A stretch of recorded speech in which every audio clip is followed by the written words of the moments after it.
युवाओं में देखने को मिलता है, इतना टैलेंट पहले कभी नहीं था। और मैं ये सिर्फ आपका दिल रखने के लिए नहीं कह रहा, मैं दिल से इस बात को फील करता हूँ। आज के इस दौर में 98 to 100% मार्क्स कई स्टूडेंट आराम से ले आते हैं, और अगर कोई 98% और 100% मार्क्स ला रहा है तो किसी को कोई हैरानी नहीं होती। और हमारे दौर में सब सब्जेक्ट के मिलाकर भी कई बच्चों के 100 पूरे नहीं हो रहे थे। तो ये बात तो बिल्कुल तय है कि आज की पीढ़ी में टैलेंट की कोई कमी नहीं है। लेकिन कहानी में ट्विस्ट कब आता है जानते हैं? जब बच्चे 14 से 20 साल की उम्र में होते हैं।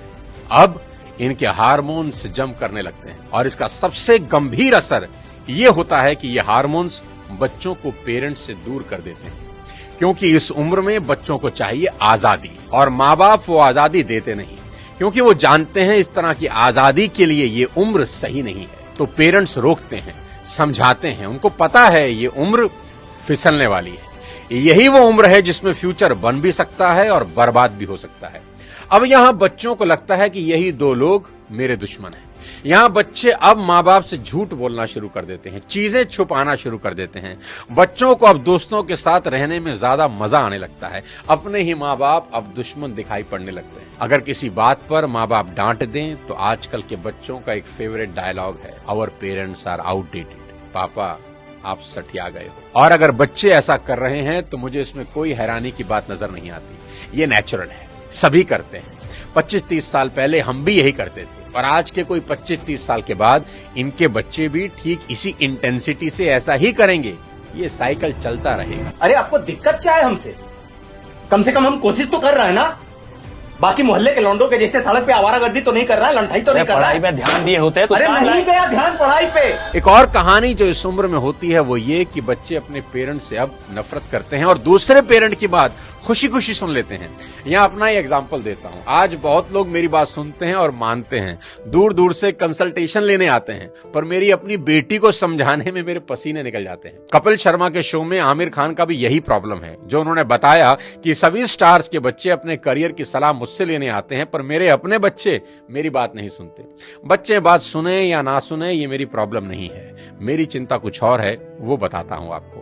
अभी कुछ दिन पहले मैं एज अ चीफ गेस्ट अपनी बेटी के स्कूल में गया, जहां उनकी प्रिंसिपल ने मुझे इनवाइट किया। उनका कोई एनुअल डे प्रोग्राम था। मैंने वहां भी यही कहा कि मेरी चिंता बच्चों की परसेंटेज को लेकर कुछ ज्यादा नहीं है, क्योंकि पिछले 20 साल में कोई 200 से ज्यादा कॉर्पोरेट्स को मैं ट्रेन कर चुका हूं, और मैं जानता हूं कि स्कूल और कॉलेज में पढ़ाई जाने वाली 90% बातें जिंदगी में कहीं काम नहीं आती, और 90% बातें जो जिंदगी में काम आती हैं वो स्कूल और कॉलेज में पढ़ाई ही नहीं जाती। मुझे तो याद ही नहीं कि कब sine theta upon cos theta is equal to tan theta मैंने अपनी जिंदगी में कहीं इंप्लीमेंट किया।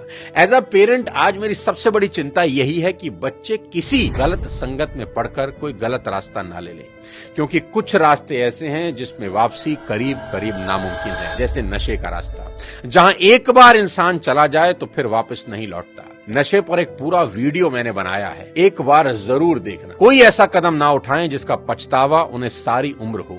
एक शेर है कि एक गलत कदम उठा था राहे शौक में, एक गलत कदम उठा था राहे शौक में, और मंजिल तमाम उम्र मुझे ढूंढती रही। कि आदमी एक गलती करता है और फिर रास्ता कभी मिलता नहीं। और मेरी तो सभी स्कूल टीचर से बस इतनी ही उम्मीद है और गुजारिश है कि वो बच्चों को एक अच्छा इंसान बना दे, क्योंकि टीचर आज जो पढ़ाने वाले हैं उससे ज्यादा ज्ञान तो गूगल पर एक क्लिक में अवेलेबल है। आज टीचर की रिस्पॉन्सिबिलिटी पहले से कहीं ज्यादा है। वो अपने स्टूडेंट्स को मॉरल वैल्यू सिखा दें, बस देश के लिए कुछ करने का जज्बा उनमें भर दें तो सोने पर सुहागा हो जाए। और अगर माँ बाप के प्रति ग्रेटिट्यूड की भावना उनके अंदर आ जाए तो वो कुछ ना कुछ जिंदगी में कर ही लेंगे। टीचर इंश्योर करें कि बच्चे कुछ भी छुपाएं नहीं, और अपनी सभी छोटी बड़ी बातें अपने टीचर से या पेरेंट से डिस्कस जरूर करें। उन्हें समझाएं कि अगर कोई भी प्रॉब्लम है तो उसका हल जरूर है।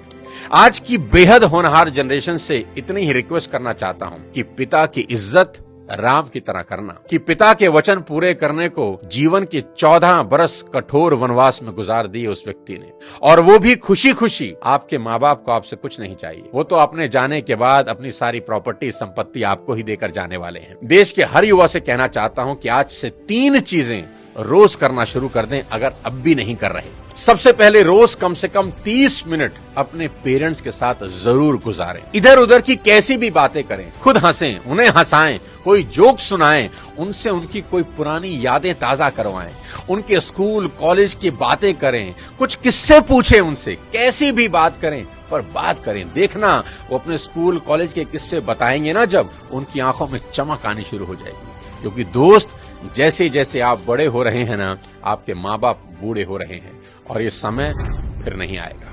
उनके जाने के बाद बड़ा अफसोस होता है कि काश ये कर लेता, वो कर लेता। उनका कर्ज सारी जिंदगी नहीं उतार सकते, पर अपना समय उनको देकर उस कर्ज का इंटरेस्ट जरूर भर सकते हैं। मुनव्वर राणा का एक शेर है कि लौट कर जैसे भी हो ऐ जाने पिदर आ जाना, लौट कर जैसे भी हो ऐ जाने पिदर आ जाना, ऐसी वैसी जो खबर सुनना तो घर आ जाना, और वक्त रुखसत हमें इज्जत से सलामी देने, जब डुबोने लगे दरिया तो नजर आ जाना। आस पास ही रहना अपने माँ बाप। दूसरी बात, भूल कर भी उनसे ऊंची आवाज में कभी बात ना करें। उनको कभी ये एहसास ना हो जाए कि अब हम बूढ़े हो रहे हैं, कमजोर हो गए, इसलिए हमसे ऐसे बात की जा रही है। याद रखना, आपकी वजह से उनकी आंख से निकला एक आंसू आपकी तमाम जिंदगी बर्बाद कर सकता है। माँ बाप तो फिर भी माफ कर देंगे, पर वो माफ नहीं करेंगे। तीसरी सबसे इंपॉर्टेंट चीज, बिना माँ बाप के पैर छुए घर से मत निकलना। अपने दिन की शुरुआत उनका आशीर्वाद लेकर ही करना।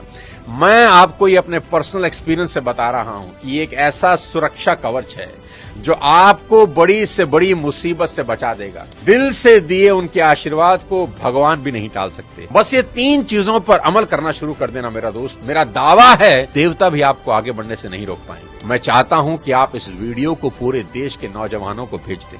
हर माँ बाप को